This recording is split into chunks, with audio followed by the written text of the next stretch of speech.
To access the Orders section, simply select My Orders from the left-hand navigation menu. Once inside, you will find a table containing the complete history of every order that Option Panel has sent to your linked broker accounts. And this is important. Orders only exist for broker-connected accounts, both real and paper broker accounts.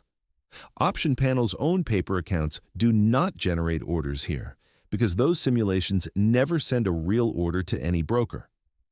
Now, the table gives you several ways to filter and sort your data.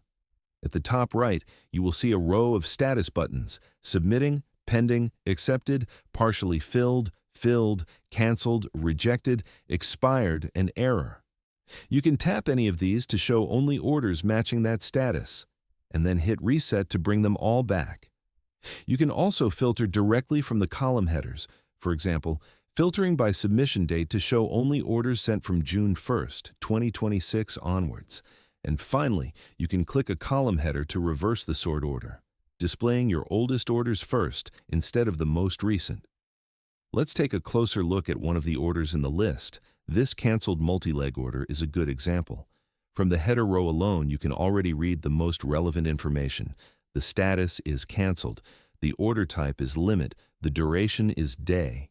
The price is 0.01, marked as a credit, and it belongs to trade number 402. A reminder that every order in Option Panel is always linked to a specific trade, something we will cover in depth when we discuss trade management. When you click on the order row, it expands to reveal the individual legs that make up that order. In this case, there are two legs, a buy to open position and a sell to open position, both on put options with strikes of $14.50 and $15 respectively, expiring on June 5, 2026. For each leg, you can see the side, the underlying symbol, the option type, the strike, the expiration date, the quantity, and the average fill price. Now, for more advanced order types, the experience is slightly different. Here we have an OTO order, which stands for One Triggers Other. This is a conditional order type made up of multiple suborders. When you expand it, instead of individual legs, you will see the suborders that compose it.